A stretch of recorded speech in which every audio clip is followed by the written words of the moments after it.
You're tuned into All This Math, and today we're going to do some more work with word problems. All right? So you see behind me, we have this word problem.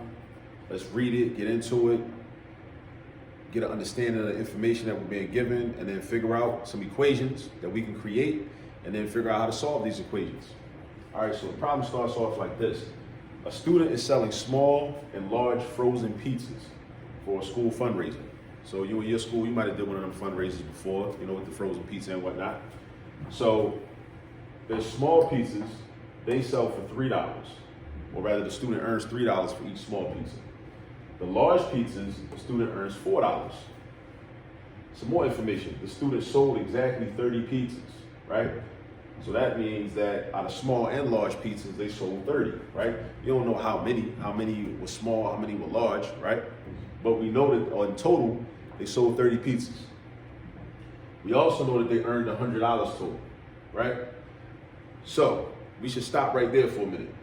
This looks like it's going to be a system of equations word problem, right? Because what you should recognize is that whenever you got a word problem and you're given information about a quantity, like how many of something, right, was present, or how many of something was sold or bought or whatever, and also you got another piece of information about how much money was earned or how much money something costed or how much money was spent, that gives you a hint that we're dealing with a system of equations word problem. So be clear on that, because it's a lot of different types of word problems and it's a lot of different types of ways to approach different word problems. But what you want to get familiar with is what should you be on the lookout for? And when you see certain information, that will indicate what type of word problem it is and how you're going to solve it. All right? So this is going to be a system of equations word problem. Now let's go to the last question, last sentence. It says, how many small pizzas and large pizzas have they sold? So we got small pizzas and we got large pizzas. So how many? That means quantity. We're trying to figure out quantity. So we want to pick some variables first, right? So what I'm going to do is I'm going to let X equal the number of small pizzas. So X is the number of small pizzas, all right? Because I got to pick a variable for the things that I don't know, but that I care about, and that I'm trying to figure out. I'm trying to figure out the number of small pizzas, and I'm trying to figure out the number of large pizzas, all right? So then I'm gonna pick another variable for the number of large pizzas. So I'm gonna just say Y. I'm gonna just let Y equal the number of large pizzas, right? So X is the number of small pizzas, Y is the number of large pizzas.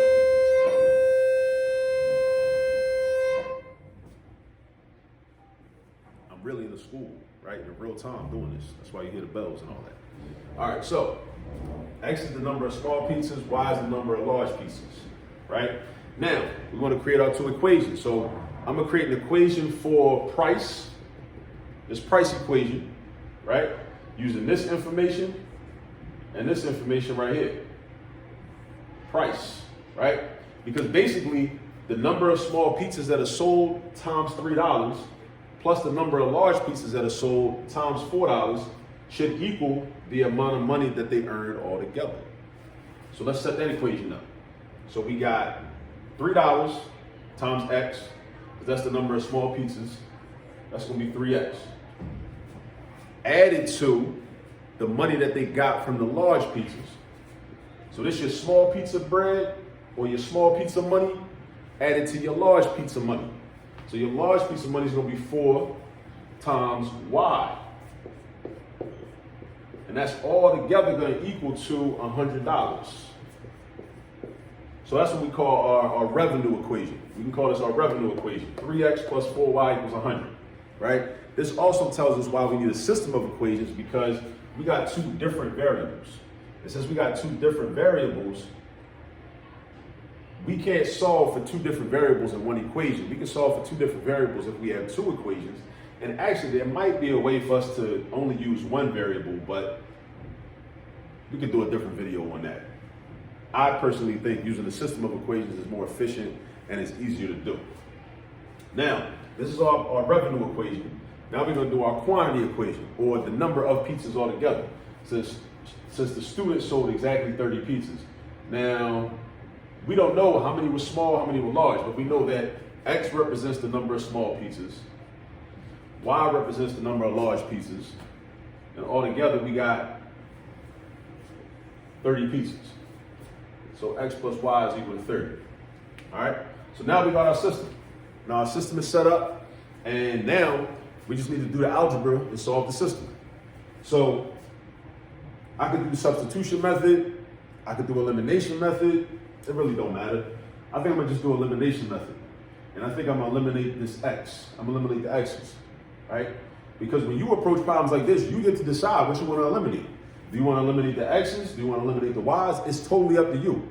You just decide what to do. And then you gotta figure out, okay, well, how do I switch the numbers up to make the X's cancel out? How do I switch the numbers up to make the Y's cancel out? It's totally up to you. You have the power to do that. So I have the power to say, I wanna make the X's cancel out, or I wanna eliminate the X's.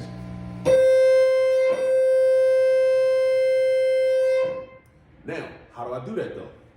This is a positive 3x. So I need the opposite of positive 3x to become this right here. So if I know that I multiply this by -3, that's gonna turn into a -3x. So that's what I'm gonna do.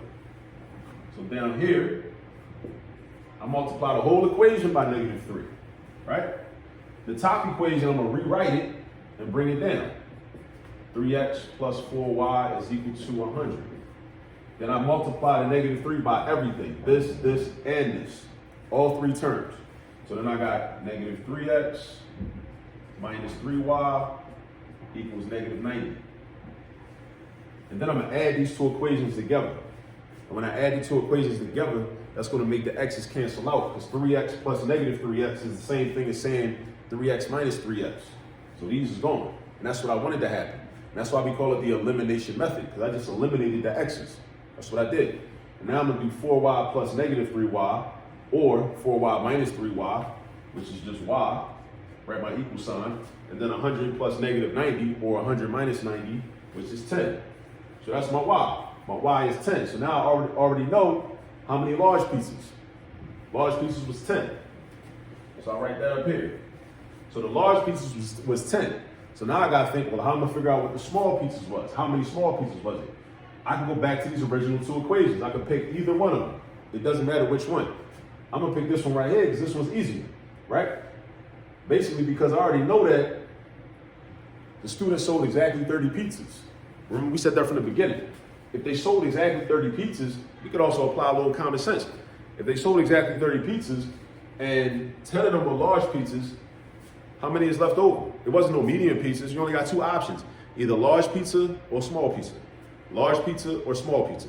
So if 10 of them was large, then the leftovers, then the remaining amount were small.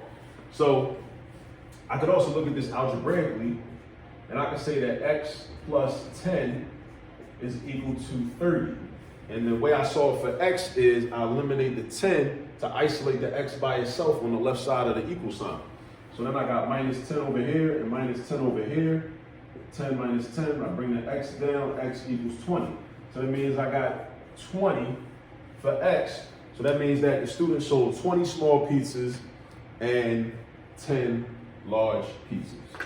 All right? And again, that's how we approach word problems that involve a system of equations. But first, you got to recognize when you're going to use a system of equations within the word problem.